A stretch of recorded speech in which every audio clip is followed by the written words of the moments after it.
When I placed an order for 300-layer chicks for my poultry farm, I was told they would arrive in 2 months. So, I planned to start preparing my main brooder house when it was just a month to go. But then, I got a surprise call. The chicks were arriving in just 2 days. The problem was, my main chicken house wasn't ready. It was still packed with soybeans from my recent harvest, which I planned to use for making my own poultry feed, mixing with maize bran, fish meal, and other ingredients. With no time to clear it out, I had to think fast. So I quickly turned this small grass thatched house into a temporary brooder, just enough to keep the chicks safe and warm for the first few days. In this video, I'll show you step by step how I prepared it in just 6 simple steps. Let's get into it. Step 1. Cleaning and disinfecting the space. The first and most important step before bringing in chicks is to clean and disinfect the space where they will stay. Chicks are very young and fragile, especially during their first days. If their environment is dirty, they can easily get sick. So even if the house looks clean, it's always a good idea to clean it again properly and carefully. In my case, I started by sweeping the entire brooder house. I made sure to remove all the dust, cobwebs, and any leftover materials on the floor and walls. Cleaning like this helps remove things that can carry germs or attract pests. A few days earlier, I had already smeared the floor and parts of the wall with a mixture of fresh cow dung, soil, and ash. This is a common traditional method. It helps to seal any cracks, keep the floor dry, and also keeps away insects. A dry and sealed surface is safer for chicks because it prevents moisture buildup, which can lead to diseases. But cleaning alone is not enough. After sweeping, I sprayed the entire area with a disinfectant, covering both the floor and walls. Disinfecting is what really helps to kill any hidden bacteria, viruses, or fungi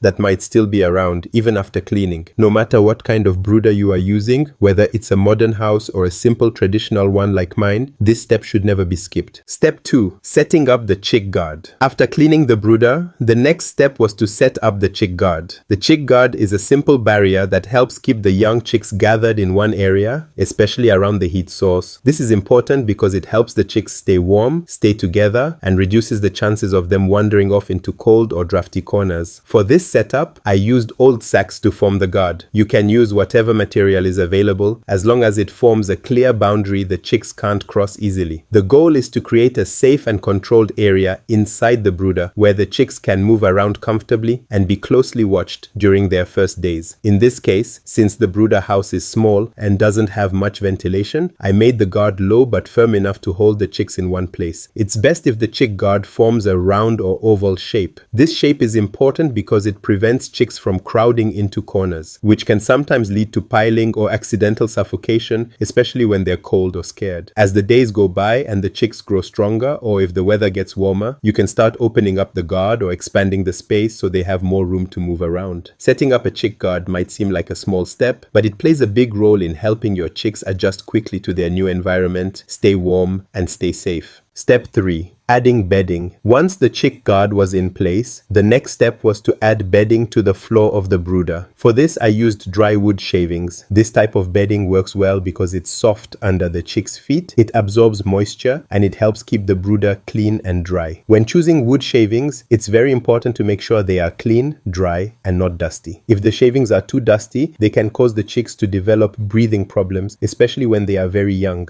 Damp shavings, on the other hand, can grow mold or bacteria that may lead to infections. After spreading the shavings evenly across the floor, I gave them a light spray of disinfectant. This helps kill any bacteria or harmful germs that might still be in the bedding. Then, I let the floor sit for a while so the shavings could dry fully before moving on to the next step. Bedding is more than just comfort. It also plays an important role in keeping chicks warm. A soft, non-slippery surface helps prevent leg injuries and makes it easier for them to move around without stress. Step 4. Providing heat. The next important step is to make sure the chicks have enough warmth. Newly hatched chicks cannot control their own body temperature for the first 2 to 3 weeks of life. That means they depend fully on the environment we create for them to stay warm and healthy. Without enough warmth, chicks can easily become cold, weak, and even die. So providing proper heat, especially during the night or in cold weather, is one of the most critical parts of brooding. For my setup, I used charcoal and pots to provide heat. These are a simple and affordable affordable solution, especially in rural areas where electricity might not be reliable or even available. Before placing the pots in the brooder, I made sure they were properly cleaned and disinfected. Just like feeders, drinkers, or any other equipment, charcoal pots should also be free from dirt and germs before being used around young chicks. When it comes to placing the charcoal pots inside the brooder, it's very important to be careful and smart about how you do it. The pots should be placed on a non-flammable surface such as bricks. This prevents any risk of fire and keeps the heat stable. You don't need fancy equipment to check the temperature. Just observe the chicks. If they are all huddled tightly together, especially under the heat source, it means they are too cold. If they are panting, spreading their wings, or avoiding the heat area, then it's too hot. If they are spread out evenly, walking around comfortably, and resting without crowding, then the temperature is just right.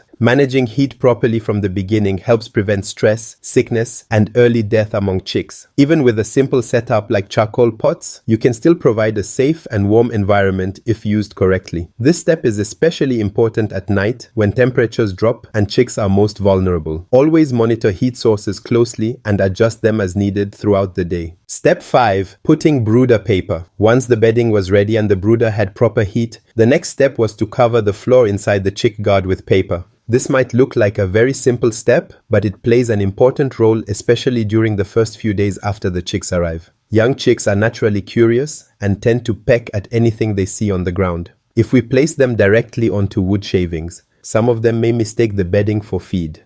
This can be dangerous because eating shavings can cause digestive problems, blockages, or even lead to death in severe cases. To avoid that, I covered the area where the chicks will stay with clean paper right on top of the wood shavings. This creates a flat and clear surface for the chicks to walk on and makes it easier for them to focus on their actual feed when it's spread out on the floor during the first day. Another benefit of using paper is that it helps you keep an eye on what's happening. You can easily spot if the chicks are eating well, if there's any wetness from spilled water, or if the droppings look unusual. Before placing the chicks in, I gave the paper a light spray of disinfectant, but I made sure not to soak it. The paper should stay dry and firm, not soggy, because wet paper can stick to the chicks' feet and cause discomfort or infections. If you don't have special brooder paper, don't worry. You can use old newspapers, brown packaging paper, or even sheets from old books. Just make sure the paper is clean, free of harmful inks or chemicals, and large enough to cover the bedding where the chicks will be. This step helps guide the chicks in their first hours, keeps them from eating harmful materials, and makes feeding easier and safer from the start. Step 6. Feed and water setup. Now that the brooder is clean, warm, and set up properly, the final step is to prepare feed and water for the chicks. I'm starting with starter crumble feed, which is specially made for baby chicks. It's soft, easy to eat, and packed with high-quality protein, vitamins, and minerals. These nutrients are very important in the early days because this is when chicks grow the fastest and build strong immunity. On day 1, I'll spread the feed directly on the paper we laid earlier. This helps the chicks peck and learn how to eat easily. Most of them don't know what feed looks like yet, so having it spread out in front of them encourages them to start eating quickly. From day 3 onwards, I'll switch to wooden trough feeders. These help keep the feed clean, prevent waste, and allow you to control how much the chicks are eating. It's also easier to refill and clean.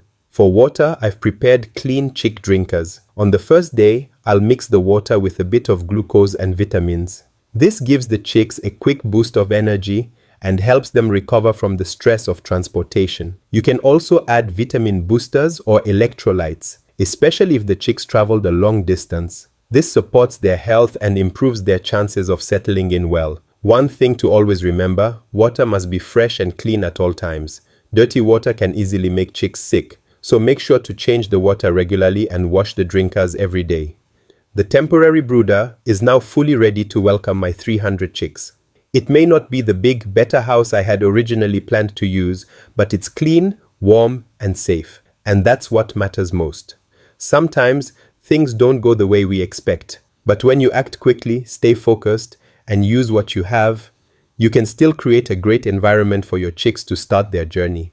In just a few days, once I finish preparing the main chicken house, I'll move the chicks there so they can have more space to grow and stay healthy. If you're a poultry farmer or just getting started, make sure to check out my online store. I've linked it in the description below.